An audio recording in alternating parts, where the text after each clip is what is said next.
Assalamualaikum warahmatullahi wabarakatuh. Perkenalkan, nama saya Mutiara Nuri dari program studi bimbingan konseling Islam dengan nomor induk mahasiswa 12440100172. Kali ini saya akan membawakan dakwah yang bermateri tentang bahaya penyalahgunaan narkoba. Narkoba adalah singkatan dari narkotika dan psikotropika atau bahan adiktif lainnya yang masuk ke dalam tubuh manusia dengan menggunakan cara dihirup, diminum, atau disuntikan yang dapat mengubah perilaku seseorang menjadi tenang atau pikiran yang menjadi tenang. Oke, ada jenis-jenis narkoba. Yang pertama ini ada ganja. Tahulah ya ganja. Ganja ini kayak semacam daun kering yang di dalamnya itu ada zat yang sangat berbahaya. Dan yang kedua ada sabu-sabu. Biasanya nih artis-artis nih yang suka sabu-sabu kayak gini. Lalu sabu-sabu ini kayak berbentuk serpihan kaca yang berwarna putih. Ini kayak alkoid atau cairan yang dimasukkan ke tubuh manusianya itu kayak lewat suntikan. Dan yang terakhir ada ekstasi. Ekstasi ini semacam pil obat yang biasanya itu orang yang mengonsumsi ekstasi ini atau obat-obatan ini, mereka itu merasa dirinya tuh senang.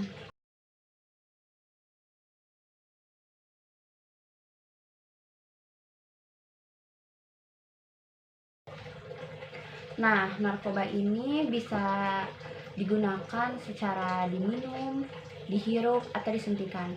Diminum ini yang tadi aku bilang kayak obat-obat pil atau ekstasi, itu dengan cara diminum. Kalau misalkan heroin ini dengan cara disuntikan.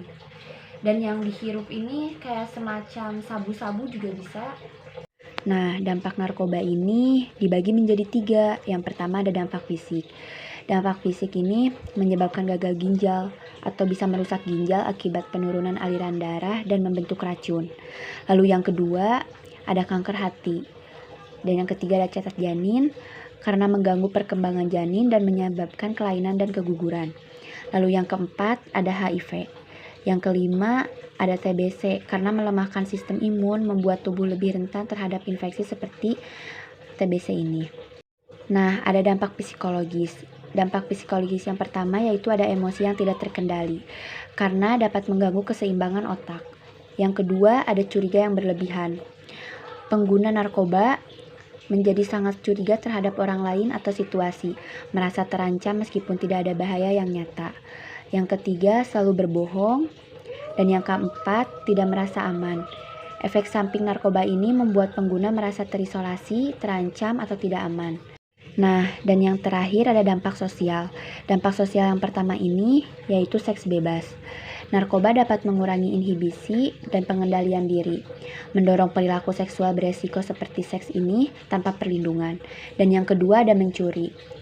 Biasanya pengguna narkoba ini seringkali mengalami ketergantungan. Mereka mencari cara untuk mendapatkan uang, termasuk dengan cara mencuri. Dan yang ketiga ada merasa dikucilkan. Pengguna narkoba dapat menyebabkan penurunan hubungan sosial dan stigma, membuat pengguna merasa terisolasi atau dikucilkan oleh masyarakat. Dan yang terakhir ada pengganggu ketertiban umum. Pengaruh narkoba pada perilaku dapat menyebabkan tindakan yang mengganggu ketertiban. Contohnya seperti kejahatan, kebisingan, atau penurunan kontrol diri dan pengambilan keputusan yang buruk. Nah, cara mengatasi bahaya narkoba ini dengan cara lingkungan keluarga. Berikan kasih sayang dan perhatian, tanamkan norma dan nilai sejak dini. Lalu ada di lingkungan sekolah dan kampus, melakukan edukasi mengenai bahaya narkoba, melakukan pengawasan terhadap kegiatan. Dan yang terakhir ada di lingkungan masyarakat, laporkan pada pihak yang berwajib jika menemukan hal yang mencurigakan mengenai peredaran penyalahgunaan narkoba. Nah, yang tadi udah aku jelasin, narkoba di dunia ini sangat merajalela ya teman-teman.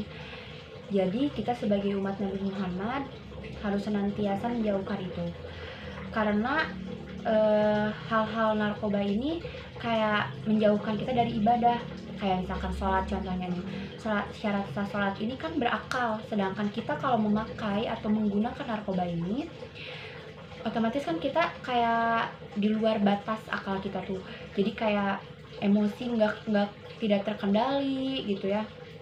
Nah, Jadi kita ini senantiasa nih, kalau misalkan kita gabut atau apa, jangan kepada hal-hal yang buruk teman-teman. Kita ini jadi kayak harus menanamkan sifat kayak, oh aku gabut nih, pakai aja hal-hal yang bermanfaat. Kayak misalnya contohnya kita tuh kayak diem di masjid juga bisa, kayak membaca Al-Quran kan bisa dapat pahala ya, sangat bermanfaat sekali. Atau kita juga kayak bisa dengan cara bermain dengan hal-hal yang positif. Lalu kayak narkoba ini menjadi tubuh kita ini semakin rusak, semakin tidak baik gitu. Memang kebanyakan orang yang menggunakan narkoba ini kayak yang awalnya coba-coba jadi keterusan gitu.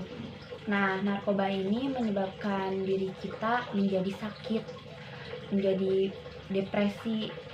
Nah, Allah berfirman dalam Quran surat Al-A'raf ayat 31 yang artinya, hai anak cucu Adam, ambillah perhiasanmu pada setiap masjid dan makanlah dan minumlah, tapi jangan berlebihan. Sesungguhnya Allah tidak menyukai orang-orang yang berlebihan. Nah, memang ya narkoba ini kayak jadi ketagihan, jadi keterusan, dan banyak orang di luar sana yang menghalalkan segala cara atau apapun itu dengan cara mencuri. Mereka itu mempuasi nafsunya. Nah, Rasulullah SAW tidak pernah menyebutkan di dalam dakwahnya tentang narkoba, tetapi ia menekankan tentang pentingnya kesehatan di tubuh kita. Karena kesehatan ini dalam Islam nomor 1, paling penting. Di sini saya akan menyebutkan unsur-unsur dakwahnya. Yang pertama ada subjek itu saya sendiri, dan objek teman-teman online saya. Saya menggunakan media ini, menggunakan media forum YouTube, dan metode Mauizah Hasanah bil Hikmah. Sekian dakwah dari saya. Wassalamualaikum warahmatullahi wabarakatuh.